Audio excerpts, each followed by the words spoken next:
अस्सलामुअलैकुम वरहमतुल्लाहि वबरकातुहू।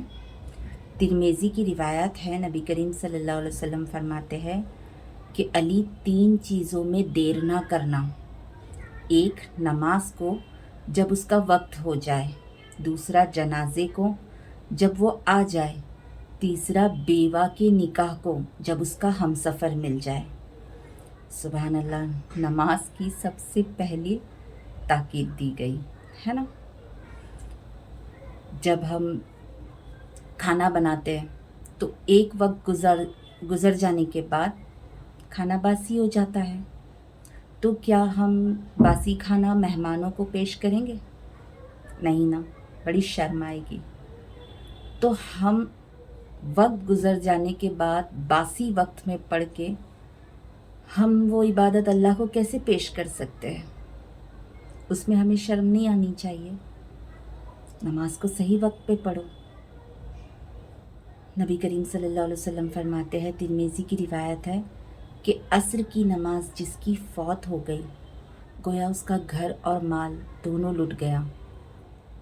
लोग अक्सर असर और फज्र में नींद की गफलत में होते हैं, क्योंकि फज्र की नमाज में तो मुलायम बिस्तर नहीं छूटता और असर की नमाज के वक्त नींद की गफलत भी होती है, और जब बंदा उड़ भी जाता है तो चाय की चुस्कियों में टाइम पास करता है, और जब थोड़ा सा वक्त बाकी रहता है तो फिर वो 100 की स्पीड में जाता है, सिजदा करता है, जैसे कौवा टोंग मार के कैसे उठता है वैसे, और फिर फ़ौरन 100 की स्पीड में पड़ता है वो।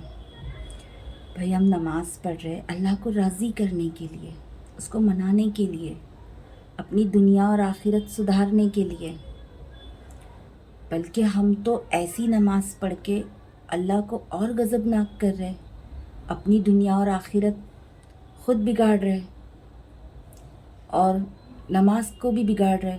नमाज भी हमें बद्दुआ देती है। बहशती ज़ेवर में आता है कि जब हम नमाज को सही तरीके से नहीं पढ़ते तो नमाज भी हमें बद्दुआ देती है और कहती है कि जिस तरह तूने मुझे बर्बाद किया, अल्लाह तेरी दुनिया और आखिरत बर्बाद करे। और फिर रोज़े क़यामत वो हमें सियाह कपड़े में लपेट के हमारे मुंह पे मार दी जाती है।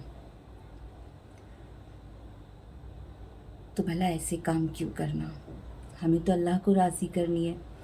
देखिए, जैसी नमाज अल्लाह चाहता है, जैसी इबादत अल्लाह चाहता है, वैसी इबादत कोई नहीं कर सकता, ना आप ना मैं। लेकिन फिर भी अल्लाह हमारी टूटी फूटी इबादतें कबूल करते हैं। लेकिन कम से कम वो टूटी फूटी इबादतें ही सही थोड़ा सुकून में, थोड़ा इत्मीनान में, तसल्ली के साथ करो। ऐसे घाई में और हाय मारी में क्यों करना? हम नमाज के लिए इसलिए जाते हैं ताकि हम सवाब कमा सके, उल्टा अजाब कमा कर ला रहे हो। इंशाल्लाह आपकी ये बात समझ में आई होंगी। नमाज को सही वक्त पे पढ़ो। बस अल्लाह हम सबको हिदायत दे और हमारा ख़ात्मा ईमान पर और नमाज पर करे। इंशाल्लाह फिर मिलती हूँ अगली वीडियो में। जब तक के लिए अस्सलामु अलैकुम वरहमतुल्लाहि वबरकातुहू।